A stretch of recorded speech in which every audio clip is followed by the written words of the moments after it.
안녕하세요. 윤부동산입니다. 오늘은 710 대책 1년 울산 매매 전세 두 자릿수 고공행진이라고 하는 기사를 보겠습니다.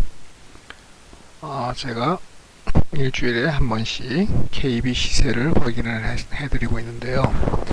자, KB국민은행 월간 주택가격 동향, 다주택자 보유세, 양도세 강화, 세부담의 매매보다 증여 선택. 매매 전년보다 14.94% 오르고 전세값도 12.33% 상승으로 집계됐다. 전세의 월세화 현상도 가속화되고 있다. 임대인의 입장에서는 세금을 내기 위해서는 소득이 발생해야 되겠죠. 그러니까 전세를 내게 되면 전세 비용으로는 상승하고 있는 세금을 감당하기가 어려우니까 월세로 돌리는 현상이 많이 발생하고 있는 겁니다. 지금 울산에 전세 물건이 없다라는 것은 제가 저번에도 이미 말씀을 드렸었고요.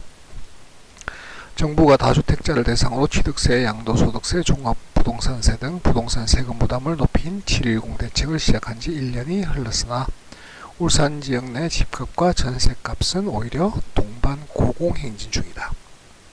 부동산 시장 안정화를 위해 내놓은 정책이지만 정반대의 상황이 빚어지고 있는 것이다. 자, 임대인 세부담으로 인해 월세가 늘어나는 등 부작용도 현실화됐다. 작년에 이미 710 대책이 나왔을 때 부동산 전문가들이 예상했던 현상이죠. 자, 12일 KB국민은행 월간 주택가격 동향 시계열 자료에 따르면 지난달 울산 아파트 매매 가격은 지난해 7월 대비 14.94% 상승했다. 집값뿐 아니라 전세값도 무서운 속도로 상승했다. 지난달 울산 아파트의 전세값은 지난해 7월보다 12.33% 올랐다. 그냥 이렇게 비율만 보면 크게 와닿지 않을 수도 있습니다만 이게 평균이라는 겁니다. 그러니까 2배 가까이 오른 지역도 있고 물론 안 오른 일부 지역도 있습니다. 그렇기 때문에 평균이 이렇다라고 하는 것은 엄청난 상승을 보이고 있다고 생각하셔야 되죠. 집값과 전세값의 동반 상승은 지난해 7월 임대차법 영향도 크지만 임대차 3법이 큰 영향을 줬다라는 것도 생각하셔야 되겠고요. 710 대책에서 다주택자 대상 양도소득세를 10%씩 추가 중과한 영향도 크다는 해석이 나온다. 실제로 집값을 내리고 싶으면 양도세를 인하하든지 없애야 되겠죠. 양도세 때문에 다주택자들은 못 팔아요. 올해 6월부터 규제지역 내 3주택자가 집을 팔면 기본세율의 30%까지 중과돼 지방소득세까지 합치면 양도차익의 최대 82.5%를 세금으로 내야 됩니다. 그러니까 못 팔죠. 자, 울산 남구 소재 부동산 관계자는 집을 팔아도 양도세를 내고 나면 남는 게 없으니 다주택자들은 매물을 쉽게 내놓지 않는다.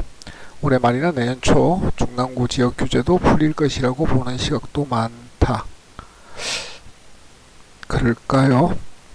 자, 또 정권이 교체되면 정책도 바뀌지 않겠냐 면서 보유세를 높이면 양도세를 낮춰야 되는데 동시에 둘 다를 높여버렸으니까 보유세를 높이게 되면 다주택자들은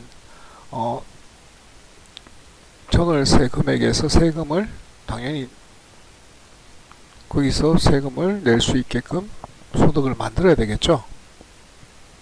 양도세는 낮추지 않으면 팔 수가 없게 된 상황이고요. 자, 그래서 세부담을 느끼는 상당수의 다주택자들은 집을 내놓기보다는 양도소득세를 피하기 위해 증여를 택하기도 했다. 그러니까 증여를 하게 되면 이 물량이 5년간 묶여버리게 되겠죠. 그러니까 매물은 더 줄어들게 되는 현상이 생기는 겁니다. 올해 1월에서 5월 울산 아파트 증여 건수는 775건, 전년 동기 370건보다 109.5% 증가했다. 시장에 매물이 그만큼 많이 돌지 않는다는 것이다. 올해 들어 울산 지역 전세값이 무서운 속도로 상승하면서 매매가를 받치고 있어 가격이 하락하지 않는다는 분석도 제기됐다. 그렇죠. 전세가율이 70에서 80% 정도 되는 아파트 물건은 하락하기가 힘들겠죠. 당연히. 자, 한국 부동산원 조사 결과를 보면 부동산 수치는 조금 신뢰성이 떨어지긴 합니다만 기준 5일 기준 울산 아파트 전세값은 0.23% 상승했다. 19년 9월 4주부터 94주 연속 상승세를 유지했다. 투자자가 사라지면서 자연스럽게 전월세 매물이 나오지 않아 전세값이 급등하는 상황이다. 다주택자가 없으면 전월세 물건은 당연히 줄어들게 되겠죠.